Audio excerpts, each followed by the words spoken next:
ఉగాది మరియు రంజాన్ పర్వదినం సందర్భంగా హరీష్ అకాడమీ అందిస్తోంది అన్ని ఆన్లైన్ కోర్సులపై భారీ discount offers. Group 1, 2, 3, SI and JL, DL full course ఏదైనా ₹499 మరియు ₹999 మాత్రమే. వాలిడిటీ 6 నెలలు మరియు 1 సంవత్సరం. Vijay Kumar sir Indian economy single course ₹499 మాత్రమే. వాలిడిటీ 1 సంవత్సరం. ఈ ఆఫర్ ఏప్రిల్ 8 నుండి ఏప్రిల్ 13 వరకు మాత్రమే. సులభంగా జాబ్ సాధించే విధంగా లెజెండరీ ఫ్యాకల్టీచే రూపొందించబడిన స్టాండర్డ్ ఆన్లైన్ క్లాసెస్. మరెందుకు ఆలస్యం? వెంటనే హరీష్ అకాడమీ యాప్ ని డౌన్లోడ్ చేసుకోండి, విజయం సాధించండి. Harish the best academy. Phone 8341116915.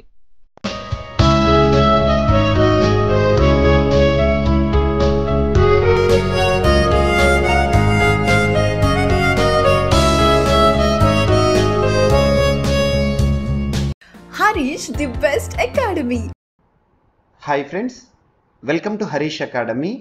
ఈరోజు 12th ఏప్రిల్ 2024కి సంబంధించి వార్తలు నిలిచిన జాతీయ, అంతర్జాతీయ, రాష్ట్రీయ అంశాల గురించి, వార్తలు నిలిచిన వ్యక్తులు, అవార్డులు, పుస్తకాలు, మరి క్రీడా సంబంధిత సమాచారం, ఒక్కొక్క అంశాన్ని వివరంగా తెలుసుకుందాం. సో ఫ్రెండ్స్, ఇప్పుడు మనం డిస్కస్ చేయబోయే టాపిక్ సంబంధించి అభ్యర్థులకు ఎలాంటి సందేహాలు, ఏ డౌట్స్ ఉన్నా కూడా ఈ వీడియో కింద కామెంట్ బాక్స్లో కామెంట్ రూపంలో మీ యొక్క డౌట్ని పోస్ట్ చేయండి. ఖచ్చితంగా మీ యొక్క కామెంట్కి రిప్లై ఇచ్చే ప్రయత్నం చేస్తాను. యాక్చువల్లీ బోర్డు అందుబాటులో లేని కారణంగా ఈరోజు కూడా మన కరెంట్ అఫైర్స్ సెషన్ని ఈ విధంగా మీ ముందుకు తీసుకురావడం జరిగింది. నెక్స్ట్ 3 to 4 days తర్వాత మళ్ళీ డిజిటల్ బోర్డు పైన రెగ్యులర్గా క్లాస్ అనేవి తీసుకోవడం జరుగుతుంది. అప్పటి వరకు please support and cooperate. So ఈరోజు ఏప్రిల్ 12th 2024కి సంబంధించి వార్తలు నిలిచిన మొదటి అంశం.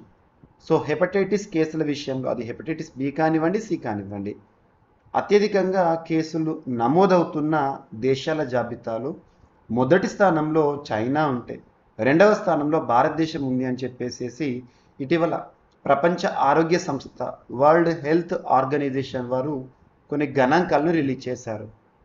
అందులో భారతదేశం రెండవ స్థానంలో ఉందంట హెపటైటిస్ కేసుల నమోదు విషయంలో. ఐక్యరాజ్య సమితికి అనుబంధంగా పనిచేస్తున్న ఏ సంస్థ అయినా వార్తల్లోకి వస్తే ఖచ్చితంగా సంస్థ యొక్క హెడ్ క్వార్టర్ గుర్తుంచుకోవాలి. ఐక్యరాజ్య సమితికి అనుబంధంగా పనిచేస్తోంది వరల్డ్ హెల్త్ ఆర్గనైజేషన్, ప్రపంచ ఆరోగ్య సంస్థ. ఎక్కడ ప్రధాన కేంద్రం? Geneva, Switzerland. ప్రస్తుతం వరల్డ్ హెల్త్ ఆర్గనైజేషన్కి సంబంధించి డైరెక్టర్గా టెడ్రస్ అదనం గారు విధులు నిర్వర్తిస్తున్నారు. గుర్తుపెట్టుకోండి, బేసిక్ పాయింట్స్. సో ఇక్కడ చూడండి, ప్రపంచంలోనే భారత్ రెండో స్థానం వేటి విషయంలో? హెపటైటిస్ కేసుల విషయంలో. బి అండ్ సి తీసుకుంటే 2022 సంవత్సరంలో అత్యధిక హెపటైటిస్ కేసులు కాలయవాపు అన్నట్టు అవి నమోదైన దేశాల జాబితాలో చైనా మొదటి స్థానంలో ఉంటే భారతదేశం రెండవ స్థానంలో ఉందంట. సో గుర్తుంచుకోండి. సో వైరల్ హెపటైటిస్ వల్ల ప్రపంచవ్యాప్తంగా ప్రతిరోజు 3,500 మంది చనిపోతున్నారని WHO ఆందోళన వ్యక్తం చేసింది. ఏటా 13 లక్షల మంది మృత్యువాత పడుతున్నారని చెప్పడం జరిగింది. ఇందులో 83% హెపటైటిస్ బి కారణంగా సంభవిస్తుండగా 17% హెపటైటిస్ సి కారణమని చెప్పడం జరిగింది. సో 2022లో హెపటైటిస్ కేసులను కనుక పరిశీలిస్తే అప్పటి గణాంకాలు రిలీజ్ చేసింది వరల్డ్ హెల్త్ ఆర్గనైజేషన్. చైనాలో అత్యధికంగా 8.3 crores కేసులు, భారత్లో 3.5 crores. సో గుర్తుంచుకోండి. ఇక ప్రపంచవ్యాప్తంగా 25.4. ఓకేనా? సో ఇవి గుర్తుపెట్టుకోండి. ఎగ్జామినేషన్ పాయింట్ ఆఫ్ వ్యూలో ఇటువంటి పాయింట్స్ పైన ఖచ్చితంగా క్వశ్చన్స్ అడిగే అవకాశాలు ఉంటాయి.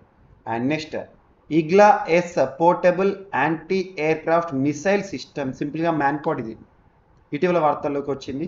మన రక్షణ రంగ అవసరాలు తీర్చుకోవడంలో భాగంగా, మన రక్షణ రంగానికి సంబంధించిన దిగుమతుల్లో భాగంగా ఇటీవల భారత రక్షణ శాఖ వారు 24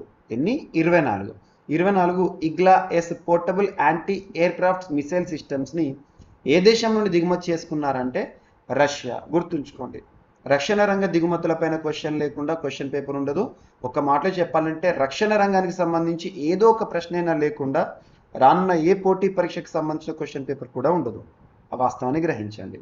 ఓకేనా?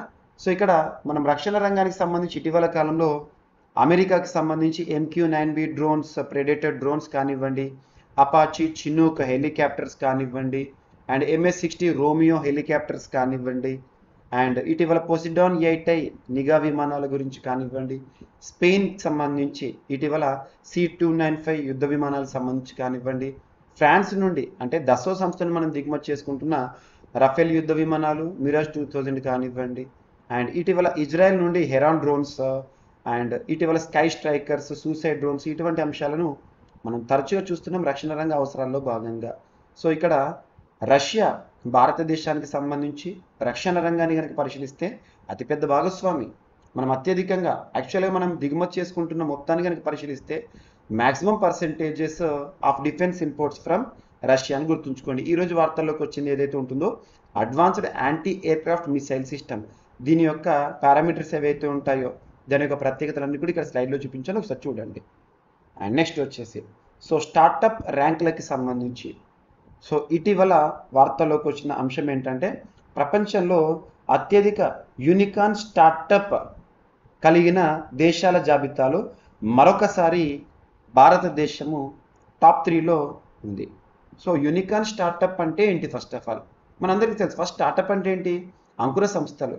యువతకు వచ్చే ఐడియాస్ని లేదా ఐడియాలజీ ఏదైతే ఉంటుందో కార్యరూపంలో తీసుకురావడానికి మన ప్రభుత్వాలు సహకరిస్తూనే ప్రపంచవ్యాప్తంగా కూడా స్టార్టప్స్ అనేవి ఏర్పాటవుతున్నాయి. అలా ఏ స్టార్టప్ వాల్యూ అయితే $1 బిలియన్ మార్క్ దాటుతుందో దాన్ని యూనికార్న్ స్టార్టప్ అంటారు. అత్యధికంగా యూనికార్న్ స్టార్టప్స్ దేశాలను కనుక పరిశీలిస్తే అమెరికా, సెకండ్ చైనా, థర్డ్ వచ్చేసి ఇండియా. ఫిన్టెక్ యూనికార్న్స్ని తీసుకున్నా కూడా ఇండియానే టాప్ 3లో ఉంటుంది, థర్డ్ పొజిషన్లో. సో ఇటీవల గ్లోబల్ యూనికార్న్ ఇండెక్స్ అనే ఒక అంశం వార్తల్లోకి వచ్చింది. 6th ఎడిషన్ ఎవరు రిలీజ్ చేశారంటే హురూన్ ఇన్స్టిట్యూట్ వారు రిలీజ్ చేశారు. అందులో లాస్ట్ ఇప్పుడు 2024 సంబంధించిన ర్యాంకింగ్స్. సో లాస్ట్ ఇయర్లో కనుక పరిశీలిస్తే అత్యధికంగా యూనికార్న్ స్టార్టప్స్ 703తో అమెరికా యూనికార్న్ స్టార్టప్స్లో దాదాపు ప్రపంచంలోనే 48% ఆఫ్ యూనికార్న్ స్టార్టప్స్ అమెరికాలో ఉన్నాయంట. ఇక థర్డ్ పొజిషన్లో ఇండియా ఉన్నాయంట, గుర్తుంచుకోండి. ఓకేనా? సో ఇండియాలో 67 యూనికార్న్స్ అని చెప్పేసి ఒక అంశం వార్తల్లోకి వచ్చింది, గుర్తుపెట్టుకోండి. అండ్ నెక్స్ట్ ఇటీవల వార్తల్లోకి వచ్చిన ఒక ప్రాజెక్ట్ లేదా ఒక పోర్ట్ వార్తలు నిలిచిన ప్రాంతం. ఇటీవల వార్తల్లోకి వచ్చిన లొకేషన్ చూపించాను, మీరు చూడండి. సిట్వే పోర్ట్ అనేది ఎక్కడ ఉంది అంటే మయన్మార్. ఎందుకు వార్తల్లోకి వచ్చిందంటే మినిస్ట్రీ ఆఫ్ ఎక్స్టర్నల్ అఫైర్స్ వారు రీసెంట్గా ఆపరేషన్స్ ఆఫ్ సిట్వే పోర్ట్కి సంబంధించి అప్రూవ్ చేయడం జరిగింది. అంటే ముఖ్యంగా ఒక సెంటెన్స్ చూడండి. The ministry of external affairs has approved a proposal for India ports global limited అంటే భారతదేశానికి సంబంధించిన సంస్థ to take over operations of Sittwe port located on Kaladan river estuary, Rakhine, Myanmar. అంటే మయన్మార్లోని రాకెన్ అనే ఒక రివర్ ఎస్చువరీ ఏదైతే ఉంటుందో ఆ ప్రాంతంలో ఉన్న సిట్వే పోర్ట్ని ఆపరేట్ చేయడానికి మినిస్ట్రీ ఆఫ్ ఎక్స్టర్నల్ అఫైర్స్ వారు, విదేశీ వ్యవహారాల మంత్రిత్వ శాఖ వారు ఇండియా పోర్ట్స్ గ్లోబల్ లిమిటెడ్ వారికి అనుమతులను జారీ చేయడం జరిగింది. ఎక్కడుంది? గుర్తుపెట్టుకోండి, సరిపోతుంది. అలా చాలా పోర్ట్స్, ఇటీవల చాబర్ పోర్ట్ అనేది మనకు ఇరాన్కి సంబంధించి వార్తల్లోకి వచ్చింది. ఇటువంటివి ఖచ్చితంగా లింక్ చేస్తూ చూడండి. And next UN picks Saudi Arabia to lead women's right forum despite abysmal record అనే ఒక అంశం వార్తల్లోకి వచ్చింది. ఇది దేనికి సంబంధించి అంటే ముఖ్యంగా రీసెంట్గా సౌదీ అరేబియా వారు.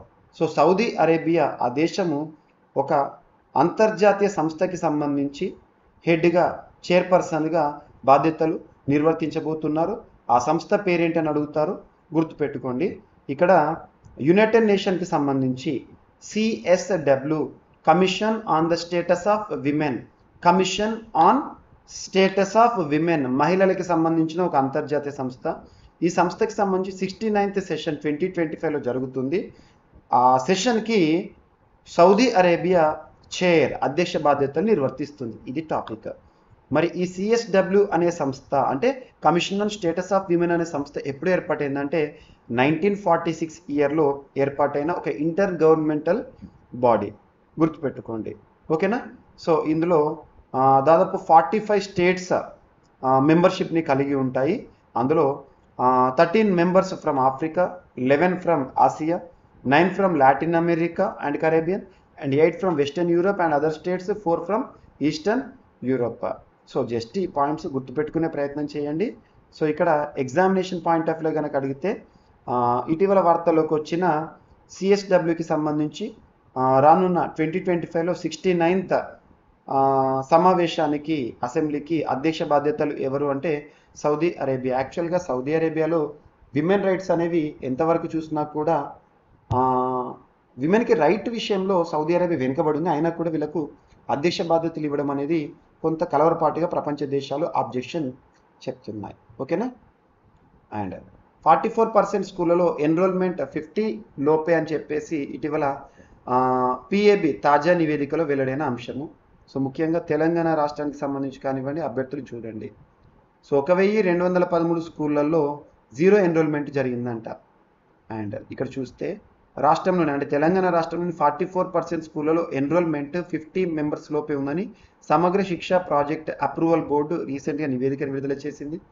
2024-25 విద్యా సంవత్సరానికి సంబంధించి పిఏబి నివేదికను కేంద్ర ప్రభుత్వం గత బుధవారం విడుదల చేసింది. వచ్చే విద్యా సంవత్సరంలో 1907 కోట్లు ఖర్చు చేసేందుకు కేంద్రం ఆమోదం తెలిపిందంట. ఓకేనా. నివేదికలోని ముఖ్యాంశాలు ఏంటంటే తెలంగాణ రాష్ట్రంలోని మొత్తం ప్రభుత్వ స్కూళ్ళు 30,023 అంట. వీటిలో 0 ఎన్రోల్మెంట్ స్కూళ్ళు 1213 స్కూళ్ళు ఉన్నాయంట. 13,364 స్కూళ్ళలో ఎన్రోల్మెంట్ సంఖ్య 50 మంది లోపే ఉందంట. ఎన్రోల్మెంట్ అంటే స్టూడెంట్స్ ఎవరైతే జాయిన్ అవుతున్నారో ఆ స్కూల్లో అంటే మొత్తం అటెండీసా. రాష్ట్రంలో 5,821 స్కూళ్ళు సింగిల్ టీచర్స్తో నడుస్తున్నాయట. తెలంగాణకు సంబంధించిన పరిస్థితి. రాష్ట్రంలో దివ్యాంగులకు టాయిలెట్ లేని స్కూళ్ళు 15.45% అంట. బాలికల టాయిలెట్లు లేని స్కూళ్ళు 9.44% అంట. ఇంటిగ్రేటెడ్ సైన్స్ ల్యాబ్స్ లేని స్కూళ్ళు 18.19%. సో ఇలా వీటికి సంబంధించిన గణాంకాలు ఏవైతే ఒకసారి చూడండి. అండ్ క్రీడలకు సంబంధించి ఒలింపిక్స్లో స్వర్ణం గెలిస్తే 41.60 లక్షల రూపాయలు అని చెప్పేసి ఒక అంశం వార్తల్లోకి వచ్చింది. చూడండి. ప్రపంచ అథ్లెటిక్స్ వరల్డ్ అథ్లెటిక్స్ సరికొత్త సాంప్రదాయానికి శ్రీకారం చుట్టింది. ఒలింపిక్స్ అథ్లెటిక్స్లో స్వర్ణ పతకాలు సాధించే క్రీడాకారులకు నగదు బహుమతులు ఇవ్వనున్నట్టు ప్రకటించారు. ప్యారిస్ ఒలింపిక్స్ అథ్లెటిక్స్లో 48 విభాగాల్లో ప్రైజ్ మనీ అందించనున్నట్లు వెల్లడించారు. 2028 లాస్ ఏంజలీస్ ఒలింపిక్స్ 2024 ఎక్కడ ప్యారిస్లో గుర్తుంచుకోండి. స్వర్ణంతో పాటు రజత కాంస్య పతక విజేతలకు నగదు బహుమతులు ఇస్తామని చెప్పారు. ఒలింపిక్స్లో నగదు బహుమతి అందజేసే మొదటి అంతర్జాతీయ క్రీడా సమాఖ్యగా WA నిలుస్తుందంట. అత్యున్నత క్రీడల్లో బంగారు పతకాలు సాధించే క్రీడాకారులకు ప్యారిస్ ఒలింపిక్స్ నుంచి ప్రైజ్ మనీ అందజేస్తారంట. గుర్తుంచుకోండి. ఆ ప్రైజ్ మనీ కూడా ఎంతనో ఇక్కడ మెన్షన్ చేయడం జరిగింది. ఎగ్జామినేషన్లో అడగవచ్చు. అండ్ అగ్రస్థానానికి మరొకసారి గుకేష్ అనే అంశం వార్తలోకి వచ్చింది. Candidates chess. So candidate chess టోర్నమెంట్లో భారత గ్రాండ్ మాస్టర్ గుకేష్ మెరుగైన ప్రదర్శన కొనసాగుతోందంట. 5వ రౌండ్లో అతను రీసెంట్గా అగ్రస్థానానికి దూసుకెళ్లాడు. Gukesh very very important. ఇటీవల తరచూ వార్తల్లోకి వస్తున్నాడు. ఎగ్జామినేషన్ పాయింట్ ఆఫ్ వ్యూలో గుకేష్ ఇటీవల వార్తల్లోకి వచ్చారు. ఏ క్రీడతో సంబంధం ఉన్న ఆటగాడని అడగవచ్చు. ఓకేనా. ఇటీవల విశ్వనాథన్ ఆనంద్ యాక్చువల్గా తన గురువు విశ్వనాథన్ ఆనంద్ తనకంటే కూడా ఎక్కువ స్కోర్తో ర్యాంకింగ్లో టాప్లో నిలిచిన వ్యక్తి. కొంత ఫోకస్ అవుతున్న ఆటగాడు కాబట్టి ఇక్కడ పేరు చెప్పడానికి ఈ టాపిక్ చెప్పాను. ఓకేనా. And next last topic Kannada poet Mamata G Sagar ఇటీవల ఇంటర్నేషనల్ అవార్డుని గెలుపొందడం జరిగింది. వరల్డ్ ఆర్గనైజేషన్ ఆఫ్ రైటర్స్ వారు తనకి వరల్డ్ లిటరరీ ప్రైజ్ని మంజూరు చేయడం జరిగింది. నైజీరియాలోని అబుజా అనే ఒక ప్రాంతంలో జరిగిన ఈవెంట్లో. Kannada poet Mamata G Sagar wins international award literary award. ఏ సంస్థ నుండి? World organization of writers. గుర్తుపెట్టుకోండి. సో ఇవి ఫ్రెండ్స్ ఈరోజు వార్తలు నిలిచిన అంశాలు. ఒకసారి ర్యాపిడ్గా చూస్తే హెపటైటిస్ కేసుల విషయంలో ప్రపంచంలో టాప్లో చైనా, సెకండ్ పొజిషన్లో ఇండియా. అండ్ IGLAS-24 వెపన్స్ని భారతదేశం రష్యా నుండి దిగుమతి చేసుకునే అంశం. అండ్ స్టార్టప్ సంబంధించి యూనికార్న్ స్టార్టప్ సంబంధించిన ర్యాంకింగ్స్. నెక్స్ట్ ఇటీవల వార్తల్లోకి వచ్చిన సిట్వే పోర్ట్ మయన్మార్కి సంబంధించింది. And Saudi Arabia to lead women's rights forum despite abysmal record. And ఇటీవల సమగ్ర శిక్ష ప్రాజెక్ట్ సంబంధించిన అంశాల్లో పిఏబి వారి రిలీజ్ చేసిన తాజా గణాంకాలు. తెలంగాణకు సంబంధించి క్రీడలకు సంబంధించి ఒలింపిక్స్లో స్వర్ణం గెలిస్తే నగదు బహుమతి అనే అంశము. అండ్ గుకేష్ చెస్ క్రీడతో సంబంధం ఉన్న ఆటగాడు, ఇటీవల తరచూ వార్తలు ఇస్తున్న ఆటగాడు. And Kannada poet Mamata G Sagar గారు ఇంటర్నేషనల్ లిటరరీ అవార్డు గెలుపొందడం జరిగింది వరల్డ్ ఆర్గనైజేషన్ ఆఫ్ రైటర్స్ సంస్థ నుండి. సో ఇవి ఫ్రెండ్స్ ఈరోజు వార్తలు నిలిచిన అంశాలు. మిస్లేనియస్ అంశాలను మిగిలిపోతే రేపటి క్లాస్లో జోడించి మరొకసారి నేర్చుకుందాం. రేపు కలుద్దాం. Thank you.